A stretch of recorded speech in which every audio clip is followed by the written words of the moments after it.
Who are some of the mentors that you can share your appreciation with over your career Um, or even coaching? it's funny. I just had something about this in my course that talking about people that you admire and people that are confident and strong to you. So that we're aware of these confident, strong people in the world. And for me, I was fortunate enough in Kamloops where I trained every summer to be surrounded by a lot of top athletes. And Shane Doan was one of those guys. He would come back in the summers and he would train there. He's married to a girl from Kamloops, and I've known Shane for well, must be 15 years at least. And we trained together for many summers. And he was one of those guys that, I mean, if everyone doesn't know Shane, he's like 20-year NHLer, Captain Canada, played Phoenix in Winnipeg's organization his entire career. And also he was a Kamloops Blazer. So that he was one of my favorite players growing up.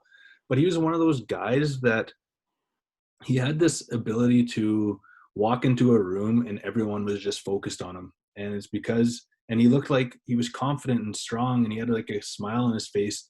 But I think the reason why he was like so caring, he was just like humble and caring. And he had an ability to like remember people's names.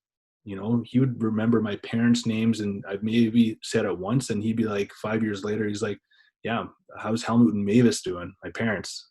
And I'm like, how did you know that? And he's like, and he was never compounding in like 100% effort and zero excuses all the time. And just like a good guy to be around. Like if he was in a room, you just want to go hang out with him. And loved the way he played the game. He was always hard. He played the game right, physical, tough, being a leader, all those things. And that was someone that I definitely looked up to. Yeah, yeah, I've heard many good things of his work ethic. Not just his he scores so many goals as the great NHLer, but his work ethic of being Yeah. around the Kamloops area. A lot of those players around my age would talk highly of him. Yeah. Did you work out with which trainer was it? Was it Kazoris? Kazora.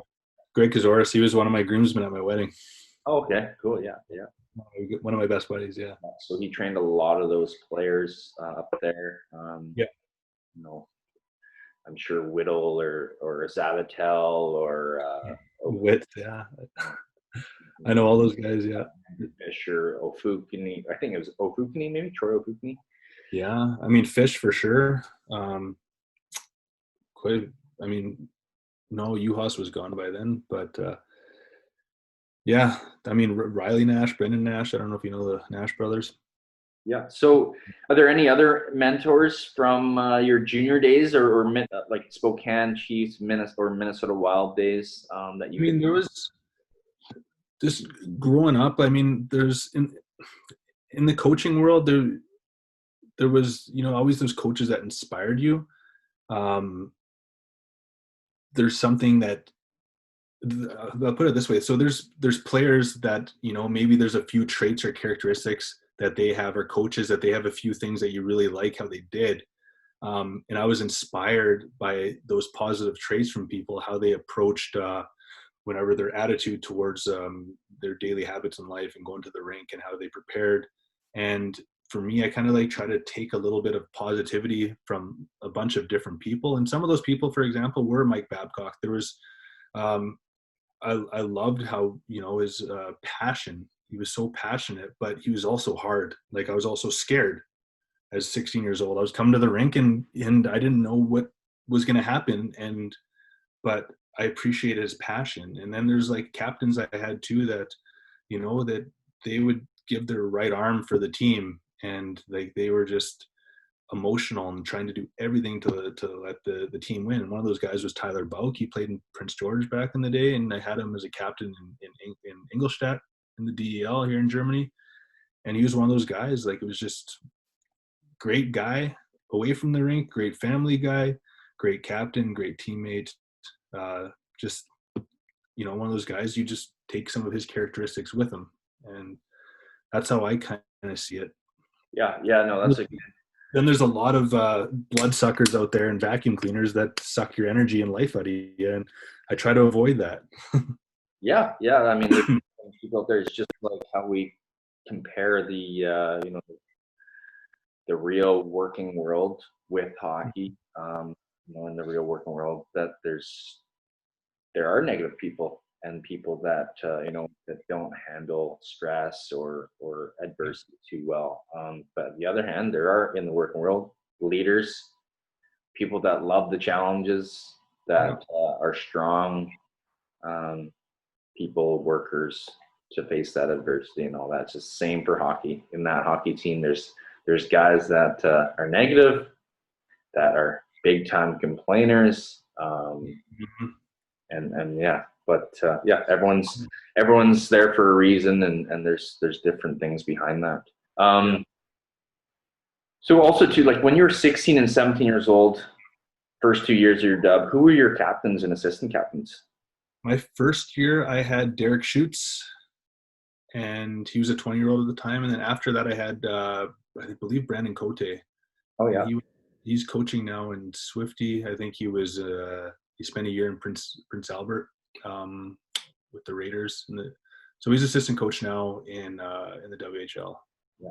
So with those captains, Shane, Doan, is there like one or two principles that you could talk about what they all could connect with, so these young players can have a good example of what a leader is, and these leaders that you've had? Well, for me, what a leader is that, and this comes from my years or my mental coaching side too, is when I look at a leader, it's someone who's internally controlled, someone who's never going to blame someone else for their mistakes. If they're playing fourth line, these people are going to go out and work harder to try to get to the second line or try to get to the first line. They're not going to blame the coach and point fingers and be like, poor me, and play the victim role. They're going to just put in the work and come with the right attitude every day and build the people up around them. And just be a professional, be on time, have a great attitude. It's a lot of those things that are completely free in life. They don't cost nothing to have a great attitude. It's not that hard to be a nice guy. And those are the people that I look at as, leaders that aren't those victims. Oh, poor me, I hurt my shoulder when I was 9 years old. Otherwise I would have been in the NHL. It's like, no, find a way. Internally motivate yourself. And also being a coach, especially with these younger players, I find that sometimes the best example isn't really good when the top player is the captain, because when you're a young age, you're like, oh, just because that guy's the best, he's the captain and he can lead our team on the ice with his skills and his work ethic. But at the same time, where I grew up as I get older, I found a lot of the third line, fourth line players were our captains. For the Merritt Centennials, we had Mike Yuanchuk, who was not our skill guy at all, and he knew that. These captains, assistants know their role. If they can't play the skill game, they know their role. And we were able to play on the same line together, whether it was first line, second line. But he even found himself, I think, on the third line at different times. And it's not just Mike, it's these other players. And they just know their role. Energy, work ethic, penalty kill, maybe sometimes power play, but especially in the dressing room to make sure guys are held accountable. Not throwing jerseys on the floor, not throwing tape on the floor and picking it up. Basically, kind of being an older father figure and just the little habits that matter, and that's what go a long way. You know what I mean? Like, where it's not always just the best player, top scorer that's the captain. Yeah, Sidney Crosby is he's a different hockey player, a different beast. But he ticks all the boxes. He's the best player, but he's also the best person, and the hardest worker and everything. And so just to, share with some of these players and parents too, is these captains and stuff, they're always on other players about some things.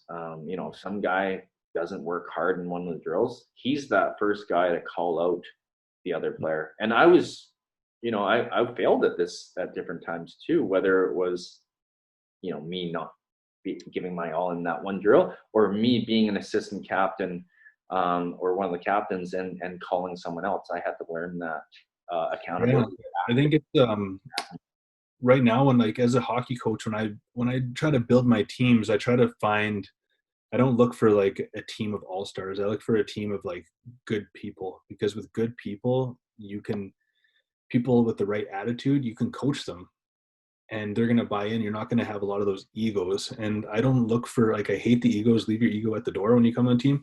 But I'm looking for like 4 or 5 guys that I can deliver my message to, and they can deliver that message to the team. So they're not hearing it from me all the time. And then, like, yeah, you got to hold guys accountable, but how are they holding the guys accountable? Are they calling them, bad words, or are they building them up and say, hey, you're better than that, like, and doing it in a certain way and understanding how these people tick. If I come in there every day and deliver the same message, the players just like, they're going to fall asleep by November.